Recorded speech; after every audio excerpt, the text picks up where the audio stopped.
اچھا دونوں میں کام الٹا ہے. بدی کے درخت میں کیا ہے؟ آپ نے 20 سال اچھا عمل کیا، ملی بدی. 20 سال نمازیں پڑھی، ہو گئے منافق. اور نیکی کے درخت میں کیا ہے؟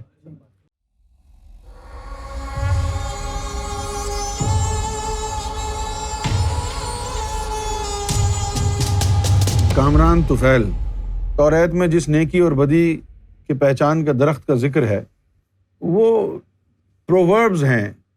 میں آپ کو پتے کی بات بتاتا ہوں. مسئلہ پتہ کیا ہوا ہے؟ قرآن کو قرآن مبین کیوں کہتے ہیں؟ قرآن کو قرآن مبین اس لیے کہتے ہیں کہ ہر چیز اللہ تعالیٰ نے اسٹریٹ بیان کی ہے. اب آخر میں اسٹریٹ، اسی لیے ان کو جو ہے نا، آپ نے قرآن مجید میں سنا ہوگا کچھ آیتیں کہلاتی ہیں آیات مبینات، بالکل اسٹریٹ، جس کا ایک ہی مطلب ہے، زو معنی نہیں ہے. لیکن قرآن سے پہلے یہ جو توریت اور انجیل جو کتابیں اللہ تعالیٰ نے بھیجی ہیں، ان کے اندر بہت ساری ضرب الامثال، بہت ساری پرووربز اللہ تعالیٰ نے رکھے ہیں جن کے اندر اللہ تعالیٰ نے میٹافور استعمال کیا ہے. یہ جو تصور آیا نا کہ اللہ کا بیٹا ہے عیسیٰ علیہ السلام، یہ بھی ایک میٹافوریکل ایکسپلینیشن سے آیا.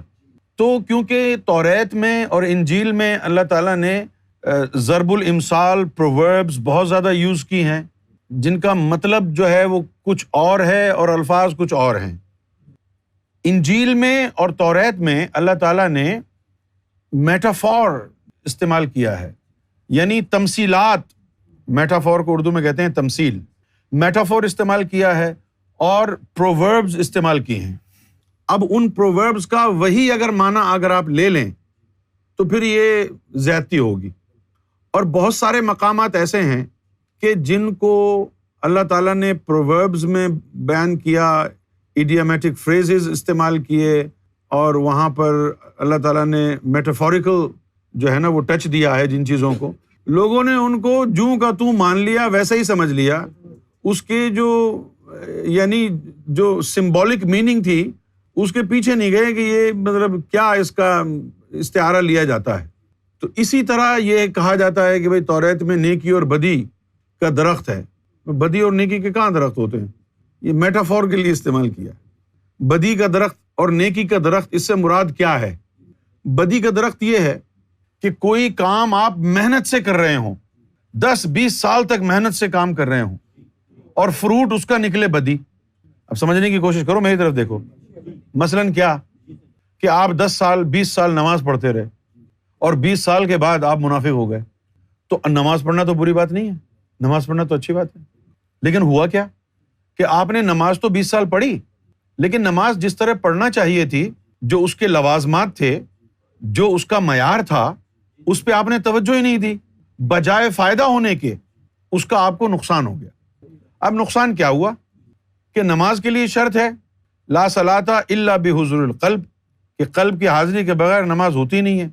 اور آپ کو قلب کی حاضری کا کسی نے بتایا نہیں، تو آپ نماز پڑھتے رہے، اللہ تک وہ نماز گئی نہیں. اللہ کے ہاں آپ بے نمازی، 20 سال نماز پڑھنے کے بعد بھی ایک بھی نماز اللہ تک نہیں پہنچی تو آپ بے نمازی. دنیا کی نظر میں آپ پارسا، دنیا کی نظر میں آپ حاجی، دنیا کی نظر کے اندر آپ شریف النفس، متقی، پرہیزگار. جتنی عبادتیں کرتے رہے، نمازیں پڑھتے رہے، اس سے کیا ہوا کہ آپ دنیا میں مشہور ہوتے گئے. یہ بڑا یار پرہیزگار آدمی ہے، بڑا نمازی ہے یار، یہ تو اس کی تو کبھی تکبیر اولیٰ بھی نہیں چھوٹی. تعریفیں کر کر کے آپ کا نفس ازدہا بن گیا، دل میں تکبر آ گیا.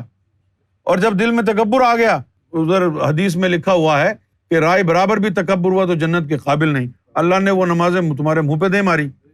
یہاں تک کہ قرآن مجید نے اس بات کو کہا کہ فویل للمصلین الذین هم عن صلاتهم ساہون، کہ ہلاکت ہے ایسے نمازیوں کے لیے جو نماز کی حقیقت سے بے خبر ہیں، ہم یراؤن، صرف ریاکاری کر رہے ہیں. تو بدی کا درخت کیا ہے کہ آپ نے بیج تو بویا، لیکن جب اس کا پھل نکلا تو وہ بدی تھی. جیسے یہ نماز 20 سال پڑھی آپ نے، لیکن نماز سیکھی نہیں آپ نے. وضو کرنا سیکھ لیا، تکبیر اولیٰ کہنی، رکوع سجود سیکھ لیے، لیکن وہ جو دائمی صلاۃ دل کے اندر قائم کرنی تھی، جو قلب کو پاک کرنا تھا، جو دل کو کلمہ پڑھانا تھا، وہ نہیں کیا آپ نے. اس کے ذریعے آپ کی نماز عرش الہی تک پہنچتی. جب وہ دل ہی نماز میں حاضر نہیں ہوا تو نماز یہیں گھومتی رہی بیوی بچوں میں, کاروبار میں. تو یہ ہو گیا بدی کا درخت. اور ایک ہے نیکی کا درخت. نیکی کا درخت کیا ہے بھائی؟ اچھا دونوں میں کام الٹا ہے. بدی کے درخت میں کیا ہے؟ آپ نے 20 سال اچھا عمل کیا, ملی بدی. 20 سال نمازیں پڑھی, ہو گئے منافق. اور نیکی کے درخت میں کیا ہے؟ آپ نے 20 سال نہ نماز پڑھی, نہ روزہ رکھا, نہ زکات دی, کچھ نہیں کرا. 20 سال ایک مرد قلندر کے پاؤں دھوتے رہے, خدمت کرتے رہے. نتیجہ کیا نکلا؟ اللہ کے پیارے ہو گئے. جب وہ اپنے دوست پر تجلی ڈالتا تو بھی اس کی زد میں آ گیا. یہ ہے نیکی کا درخت. تو یہ میٹافور تھا. اور آپ نے کہہ دیا وہ پھل کھا لیا انہوں نے بدی کا, کدو کھا لیا پھل بدی کا. بدی کے پھل کہاں ہوتے ہیں؟ یہ میٹافور ہے. تو نیکی کا درخت یہ ہے, یعنی جیسے وہ انگریزی میں کہتے ہیں نا, all is well that ends well. یہ بات ہے. اگر خاتمہ اچھا ہو رہا ہے تو باقی سب خیر ہے, جو کچھ بھی ہوا بھول جاؤ. اس لیے وہ جو قرآن کی باری آئی تو بالکل اس نے سیدھی سیدھی بات کی ہے. اور جہاں کوئی میٹافور وغیرہ اگر اللہ نے استعمال بھی کیا ہے نا, تو اللہ نے قرآن کو 2 حصوں میں منقسم کر دیا کہ یہ آیات مبینات ہیں, کلیئر کٹ, اور یہ متشبہات ہیں, یہ میٹافور والی ہیں. ان کو عام آدمی ہاتھ نہ لگائے. یہ صرف ولیوں کے, فقیروں کے, درویشوں کے سمجھنے کی ہیں. اور وہی آیات متشبہات جو ہیں انہی کو پڑھ کے مولویوں نے فتنے بنائے. یہ وہی آیاتیں ہیں کہ اے محمد صلی اللہ علیہ وسلم آپ ہدایت نہیں دے سکتے. یہ آیات مبینات نہیں ہے, اس کا مطلب ہی کچھ اور ہے.